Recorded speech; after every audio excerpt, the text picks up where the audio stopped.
My girlfriend sent a voice note. I'm not leaving my ex, just deal with it. To our group chat by mistake, I replied in the chat, consider it dealt with. Then I changed my relationship status while everyone watched the messages in real time. I, 27 male, have been with my girlfriend for about 14 months. Met her through a college alumni event, hit it off immediately. She was smart, funny, had this energy that drew people in. Our friend group loved her. Everyone kept saying how lucky I was. The friend group I'm talking about is this massive group chat we've had since freshman year. Started with maybe 12 people, grew over the years as people added significant others, close friends, co-workers who became family, currently sitting at around 50 people. We use it for everything: event planning, memes, life updates, the occasional drama. It's basically a community at this point. Last Thursday night, I was scrolling through the chat while eating leftover pizza. Normal evening. People were discussing plans for a mutual friend's birthday barbecue coming up. Then a voice note popped up from my girlfriend. Weird. She doesn't usually send voice notes to the group. She prefers texting. I pressed play. The first thing I heard was her laughing. Then her voice, clear as day. God, he's so clueless. I literally just got back from seeing you and he didn't even ask where I was. I'm not leaving my ex. Just deal with it. He's comfortable, he pays for stuff, and you're, different. I can have both. He'll never find out. He trusts me completely, which is honestly kind of pathetic, but whatever. Anyway, I'll call you later when he falls asleep. Love you. The voice note was 23 seconds long. The group chat went dead silent for maybe 30 seconds. Then the typing indicators started appearing. Multiple people, like watching a bomb about to go off. I sat there, pizza in hand, reading the same voice note bubble over and over.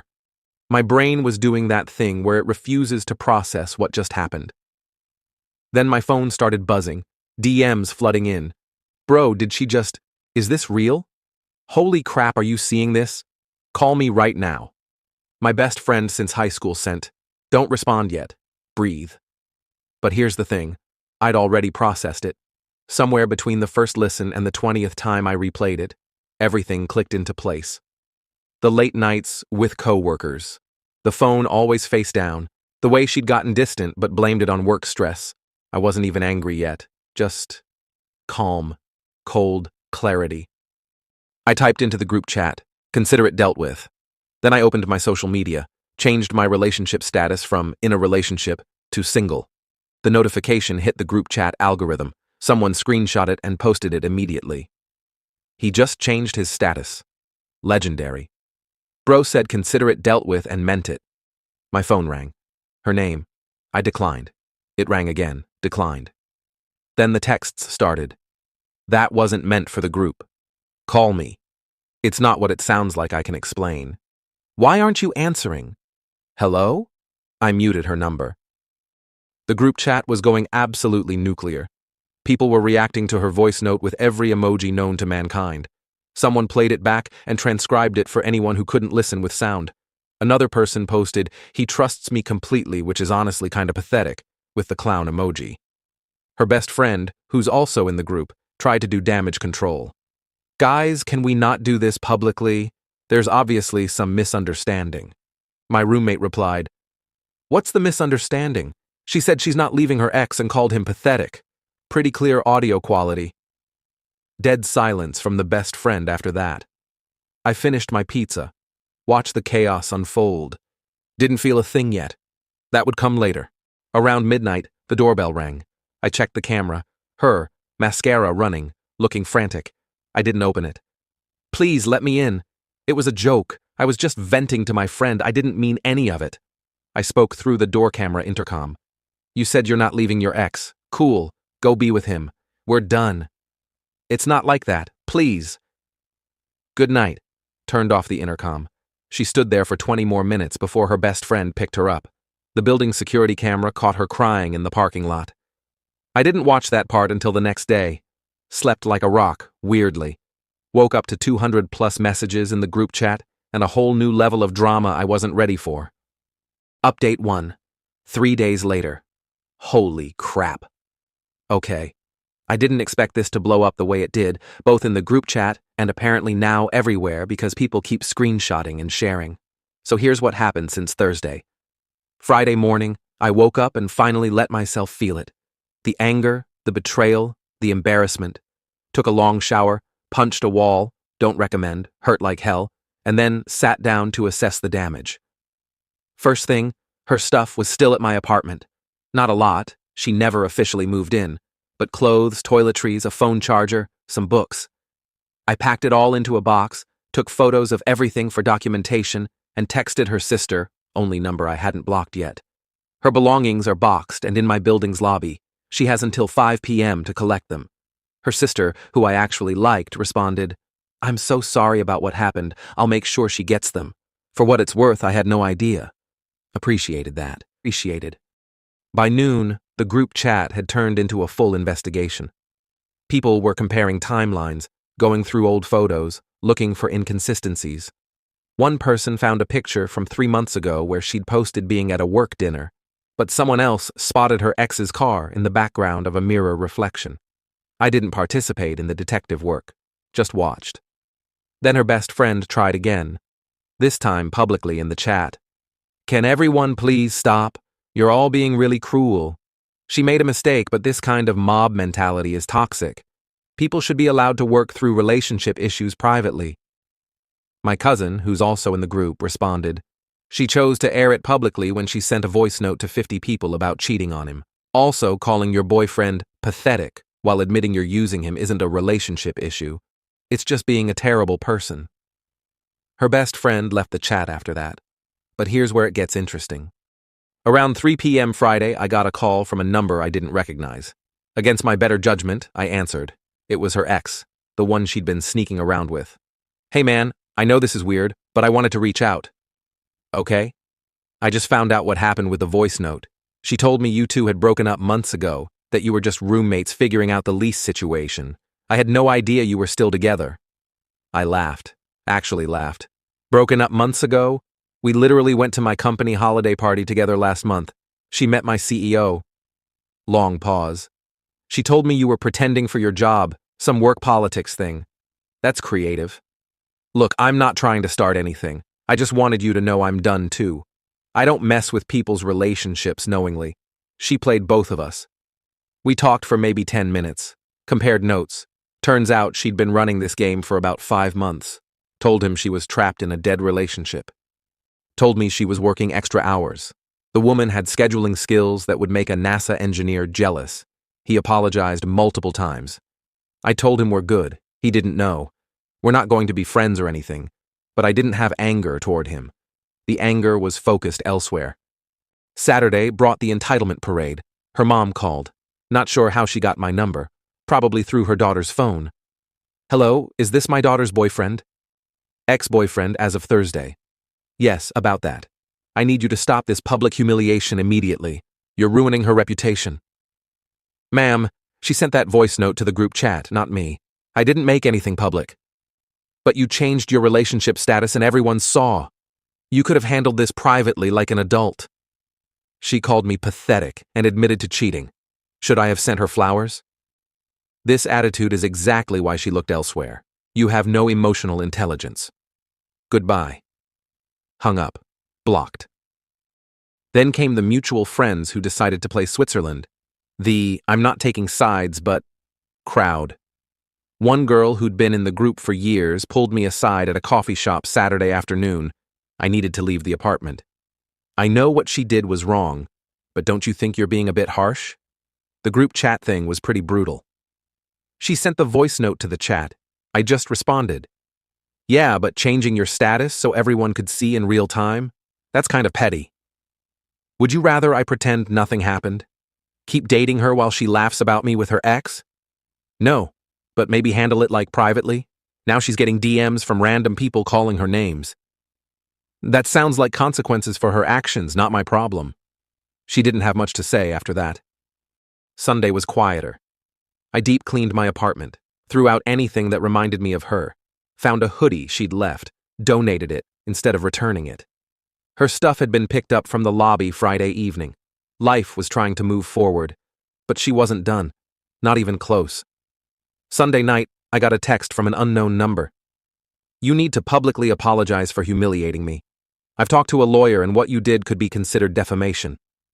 I screenshot it, sent it to my actual lawyer friend for review. He replied with a laughing emoji and, defamation requires false statements. Playing her own voice note isn't defamation. She's got nothing. Also, LOL. I responded to her, have your lawyer contact mine. Then blocked that number too. But the entitlement was really just getting started. I had no idea what was coming next. Update 2, 1 week later. Alright y'all, buckle up because this past week has been absolutely wild. First, the good news. The group chat has mostly moved on. After the initial chaos died down, people went back to normal stuff. Birthday barbecue planning resumed, memes returned, life continued, but she couldn't let it go. Monday morning, I got a call from my apartment building's management office. Sir, we received a complaint that you've been hosting loud parties and disturbing other residents. There's also a claim of harassment. My blood pressure spiked. I live alone and I haven't had anyone over in 2 weeks. There's been no party. We need to investigate all complaints. Would you be available for a meeting? I went in person, showed them my Ring doorbell footage for the past week. 0 visitors except the UPS guy. No noise after 10 p.m. Nothing. The manager reviewed it, looked embarrassed, and said, the complaint was anonymous, but given the evidence, we're dismissing it. Sorry for the inconvenience. Anonymous? Right. Tuesday brought something worse. My co-worker, who's also in the group chat, he's the one who added me years ago, pulled me into a conference room at lunch. Hey, heads up. Some girl called our HR department this morning claiming you'd been sending harassing messages and she felt unsafe with you working here. What? HR flagged it because no evidence was provided and the caller wouldn't identify herself. They're not taking action, but I wanted you to know. I sat down hard. This woman was trying to get me fired. I immediately contacted a lawyer, not my buddy this time, an actual employment attorney, documented everything, the anonymous apartment complaint, the HR call, the defamation threat, built a timeline. My lawyer sent a cease and desist letter Wednesday afternoon, addressed to her stating that any further false reports to employers, housing authorities, or any other entities would result in legal action for harassment and tortious interference with business relations. Her response? She had her new lawyer, apparently she actually hired one, send back a letter claiming I was the harasser and demanding I remove all defamatory content from social media. My lawyer's response, what content? The relationship status change? That's not defamation. That's literally the truth. Radio silence from her legal team after that. But Thursday, and I can't believe I'm typing this, her mother showed up at my office. I was grabbing coffee from the break room when security called up. Sir, there's a woman here demanding to see you, claims to be family. I have no family visits scheduled. What's her name? They relayed it. Her mom. Please escort her out. 20 minutes later, my boss came to my desk. Hey, some woman was trying to get past security, saying she needed to talk to you about a family emergency. She was pretty aggressive. Security had to threaten to call police before she left. I explained the situation briefly.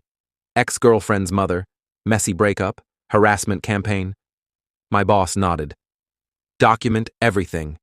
If this escalates, we'll involve corporate security and potentially police. I spent that evening compiling everything, screenshots, call logs, the cease and desist, the HR complaint, the apartment complaint, the office visit, sent it all to my lawyer. His assessment, this is clear harassment. If anything else happens, we file for a restraining order.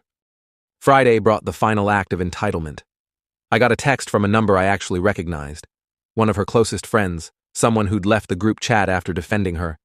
She's telling everyone you hit her and that's why she cheated. Just thought you should know. My heart stopped. Hitting is one of those accusations that sticks even when proven false. The whisper becomes permanent. People hear, he hit her, and don't hear the, it was a lie that comes later. I called my lawyer immediately. He was blunt. This is defamation per se, accusing someone of criminal conduct when it's false. If you can prove she's saying this, you can sue. I reached out to 5 mutual friends. 3 confirmed she told them the same story. 1 sent a screenshot of a text where she'd written, I had to get out because he was getting physical. The voice note thing was me trying to escape. I now had documented evidence of her spreading lies about me committing a crime. My lawyer drafted the lawsuit Friday night. We filed Monday morning. Defamation per se. seeking damages for reputational harm and emotional distress. Here's what people don't tell you about suing someone. It's slow, expensive, and emotionally exhausting. But some lies you can't let stand. Being called a woman beater is one of them. The lawsuit got her attention real fast. Final update, 6 weeks later. Okay, final update because honestly, I'm tired of living in this story, and I want to close the chapter. The lawsuit changed everything. The moment she was officially served, the harassment stopped dead. No more anonymous complaints, no more calls to my job, no more visits from her mother. Amazing how that works. Her lawyer contacted mine within 48 hours requesting a meeting. She wanted to settle. Here's where it gets satisfying. Her initial offer, drop the lawsuit, everyone walks away, no admission of wrongdoing. My lawyer laughed and said absolutely not. My counter-demand: 1. Full written admission that she fabricated the abuse allegations. 2. Written retraction sent to everyone she'd told the lie to. We had the list. 3. Public apology posted to social media acknowledging she lied about me being violent. 4. $5,000 in damages to cover my legal fees. 5. No contact order. She's legally prohibited from contacting me, my workplace, my residence, or my family. Her lawyer pushed back hard. My client can't admit to defamation that opens her up to. My lawyer cut him off. She already defamed him, in writing. We have screenshots. She told multiple people he physically abused her when he didn't. We have 3 witnesses willing to testify. Would she prefer we go to trial? Settlement negotiations took 2 weeks. Her lawyer tried every angle. Mental anguish made her say things. She truly believed she was in danger. The breakup was traumatic. My lawyer: then she should have no problem apologizing for specific statements she now admits were untrue. Final settlement. Written statement acknowledging certain claims I made regarding physical conduct were not accurate, and I retract them. Not as strong as I wanted, but my lawyer said it was enough to clear my name. She sent that statement to the 8 people I could prove she'd lied to directly. She posted a brief statement on social media. I made some claims about my ex-boyfriend that were not true. I take full responsibility and apologize for any harm caused. She deleted it after 24 hours, allowed under the agreement, but enough people screenshotted it. $3,500 to cover most of my legal fees. Her insurance paid it, I think. 2-year no contact order. If she contacts me, my employer, or my residence, I can pursue criminal harassment charges. Not the scorched earth victory some people wanted, but real life isn't a movie. In real life, you take the settlement that protects you and move on. The group chat fallout was interesting. After the lawsuit was filed and word got around about the abuse lies, her remaining defenders went quiet. Even her best friend, who'd left the group chat, reached out to me privately. I had no idea she was telling people that. I defended her because I thought the voice note was just her being stupid, not because I thought you did anything wrong. I'm sorry. I accepted the apology. People make mistakes backing the wrong person. It happens. Her ex, the one she'd been cheating with, texted me when the social media apology went up. Saw she admitted to lying. Glad you got some justice. For what it's worth, she tried the same thing with me when I cut her off. Told people I was obsessive and wouldn't leave her alone. Some people just can't accept consequences. We're not friends, but we've exchanged maybe 3 texts total. Weird club to be in. As for her, last I heard through the grapevine, she moved back in with her parents. Lost some friends over the whole situation. Turns out people don't love being lied to, especially about serious stuff like abuse. The ex she'd been cheating with blocked her after he found out about the defamation stuff. Her job situation is apparently fine, which is whatever. I didn't want her fired. I wanted her to stop lying about me. Me? I'm doing okay. Therapy's helping process the betrayal and the whiplash of being accused of something I never did. Trust is going to take a while to rebuild. I'm not dating yet, not ready. The group chat is still active. We don't talk about her anymore. The birthday barbecue happened. I went, had a good time, life continued. Someone made a brief joke about voice notes and everyone laughed. That's healing, I guess. My roommate asked me last week if I regret how I handled it, responding in the group chat, changing my status publicly. I thought about it. No. She sent that voice note to 50 people. She called me pathetic. She said I'd never find out. If I'd handled it privately, she would have spun the narrative however she wanted.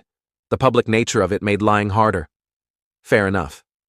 Here's what I learned from all this. Some people will do anything to avoid consequences.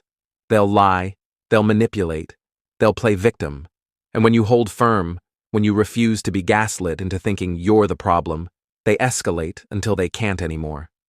She bet on me being too embarrassed or too nice to fight back publicly. She lost that bet. To everyone who sent support through this, thanks. To the "you should have handled it privately" crowd, respectfully, no.